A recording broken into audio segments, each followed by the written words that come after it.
Playbook for Performance, the official podcast of Shauna Corden, the Joan of Arc for corporate healing and performance. Join the quest to make work fun again by preparing leadership for engaging workplaces. And now, your host. Welcome back, everyone. We are talking about navigating change today. And you might think, oh, I've been through change. I get that. I know what I need to do. Well, have you thought about how your change is affecting everyone else on the team, or how the team changes as a unit? That's what we're going to talk about today. So let's get started. So a little bit about change. In general, just remember that to the brain, change equals pain. So it's just as difficult as if you hit your thumb with a hammer. Change is hard. We've got all these wired processes in our brain about how we think about things, how we do things. And when we ask our brain to do something different, it's painful. So we really need to be transparent about what we're trying to do. We need to acknowledge ourselves when we're looking at something this tough. We need to understand that we are developing new neural pathways every time we embark on a new change. Now, I was part of a group that presented the research that was done by the ICF, the International Coaching Federation, and HCI, Human Capital Institute, who collaborated to put together a report on building a coaching culture for change. And the fascinating thing about this is that almost all organizations had struggled. It was really tough. Often they complained about the poor leadership. We didn't know where we were going. We didn't know why we were going there. Communication was poor. They didn't understand the status of what was going on. They weren't given regular updates. They didn't have an opportunity to weigh in. And frankly, most people were burnt out. They had been asked to do so much. Typically, it was a situation of, we've done downsizing, but we didn't get rid of any of the work. So people were doing 2 and 3 people's jobs, and then they were exhausted, and then they were asked to kind of, do a second job to implement the change, because none of the day-to-day work was stopping to accommodate the change. And all of those things were a recipe for failure. So we don't want you to make that same mistake. We want to make sure that you are over communicating in the most simple ways. Here's why we're doing what we're doing. Here's the path. Here's the timeline. Here's how often we're going to communicate with you. We might, speed it up a bit if we think there's a new decision that will affect things. We'll go on a listening tour. We'll get your feedback. When appropriate, we're going to ask you to weigh in on some of the decisions. You might have a vote in some places.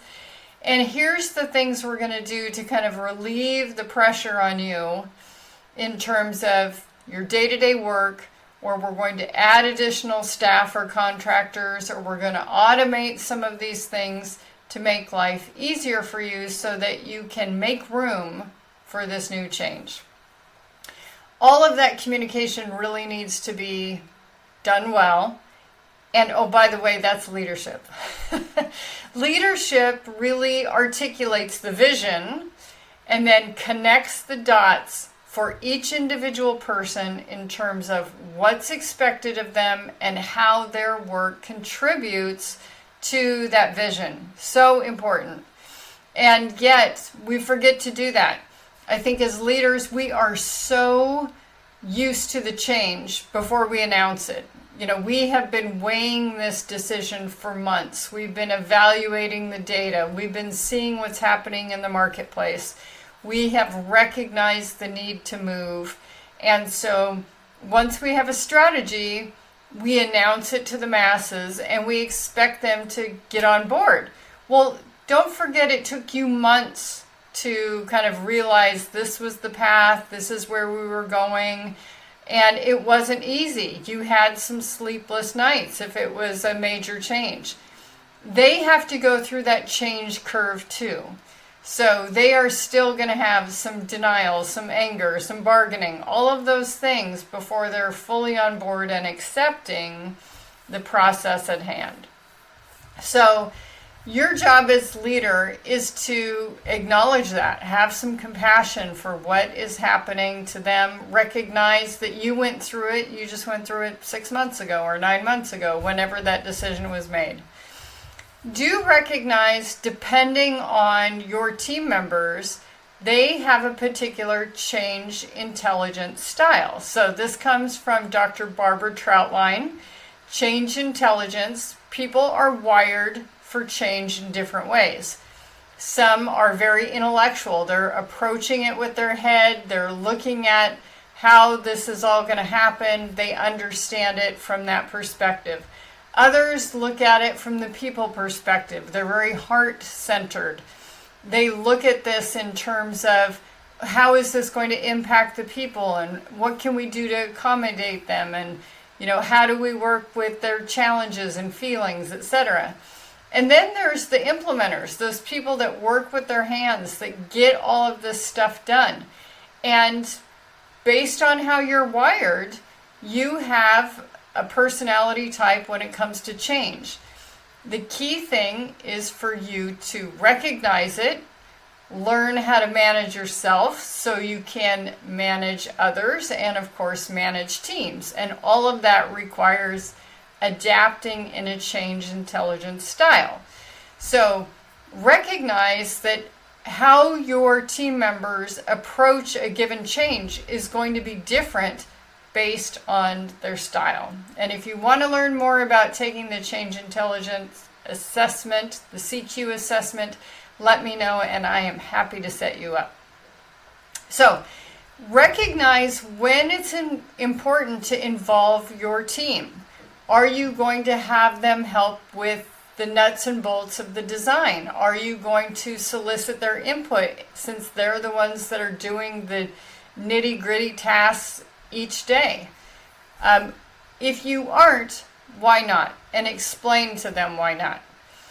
Provide support to them. Not just moral support like, hey, I recognize this is not very fun right now, but do recognize in 3 months your life is going to be 50% easier than it is today. Things like that. Or how can you pave the way for them? How can you help take things off their plate? How can you help them take good self-care? Because of course they get run down in this process in terms of time off, or making sure people take holiday, that they're getting enough kind of mental breaks. It could be the employee assistance program if you have something like that where they have someone they can talk to about these issues. It could be just that listening tour that we talked about earlier.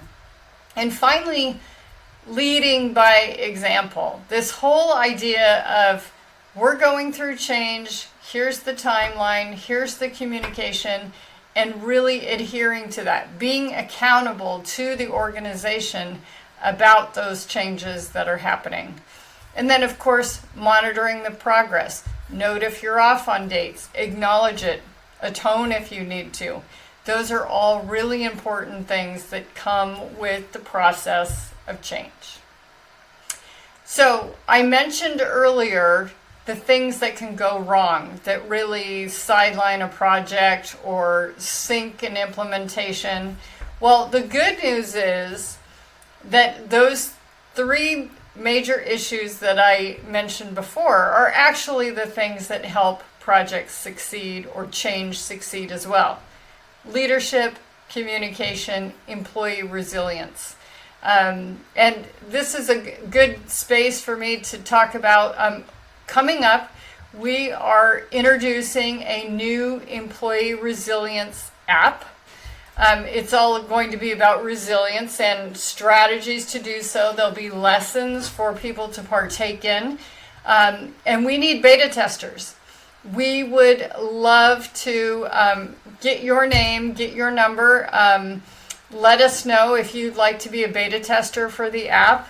You can email us at podcast@shaunacorden.com, and in the subject line, just put in beta tester, and we will contact you as soon as that is available. So, again, leadership, communication, and employee resilience. I think there are millions of books out there on leadership. Obviously, there's a lot that you can draw from. You can certainly rely on the duty that you have in terms of painting the vision, connecting it to the day-to-day work, and then communicating what's there.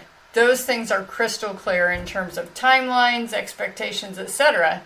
But employee resilience is a little tougher.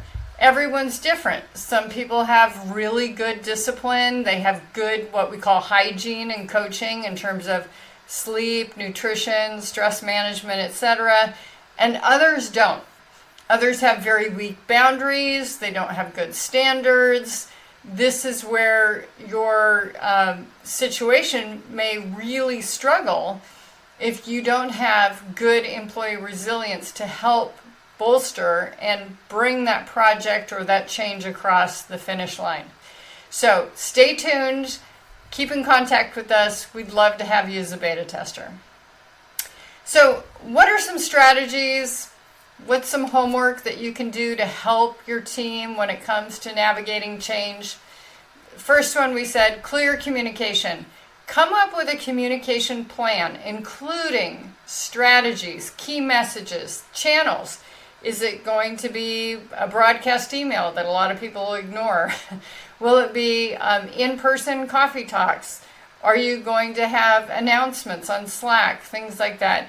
Have a plan for all of those things and make sure that you cast a wide net, because what people internalize and the level of detail that they need varies by person. So those that are skeptical, that are sort of pushing back against the change, they're going to need a lot more hand-holding than those that are on board, they trust the process, they're ready to go, just give them the to-do list. So have a strategy. Secondly, involvement and engagement. Making sure that where appropriate, seeking input and feedback. Now, if you're not willing to modify your plans, your process, don't insult them by asking for feedback that you never intend to do anything with. You could do this through surveys, workshops, team meetings, simulations. All of those things can be really helpful in terms of getting the workforce excited about the changes that are being made. Support systems. This is everything from training, peer groups, coaching, group coaching, team coaching, having the leaders go through one-on-one coaching. Because again, you know how to do your day job, but your day job plus this new thing could be quite difficult. And then of course, if people have personal issues going on at home, EAP counseling services can be really important, because that one extra piece could be the thing that sends them into burnout or puts them over the edge. And that is not what we want. Then you're down one more person to help with the change. So, leadership training, of course, educating yourself on the change curve, all of these things, the CQ assessment that I talked about earlier, learning how to adapt to change, and working with it. Those are all workshops that are available. So I definitely encourage you to take advantage of that to keep team morale high.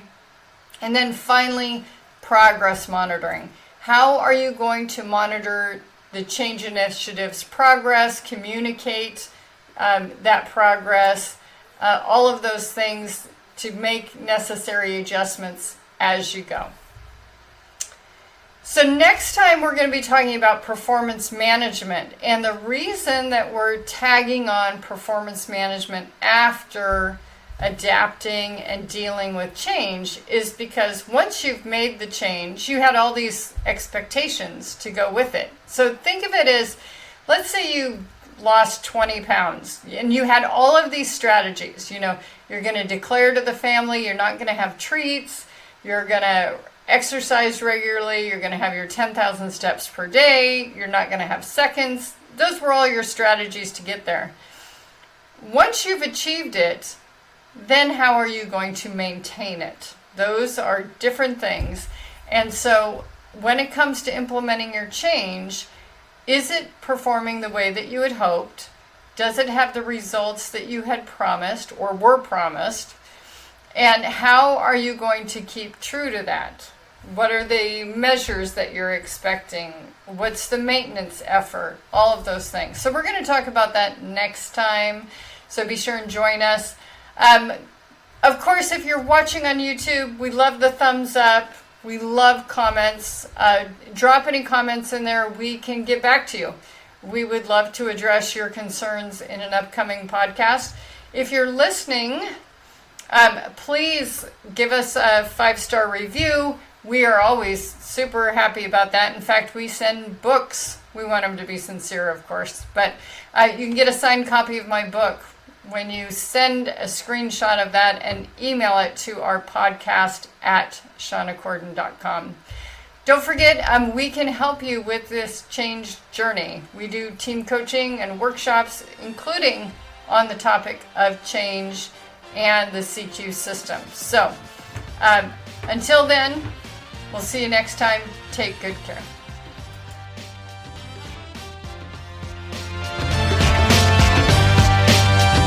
Thank you for listening to Playbook for Performance. To learn more about Shauna Corden, her consulting programs and tools, please visit her website at shawnacorden.com and follow us on social media at Shauna Corden.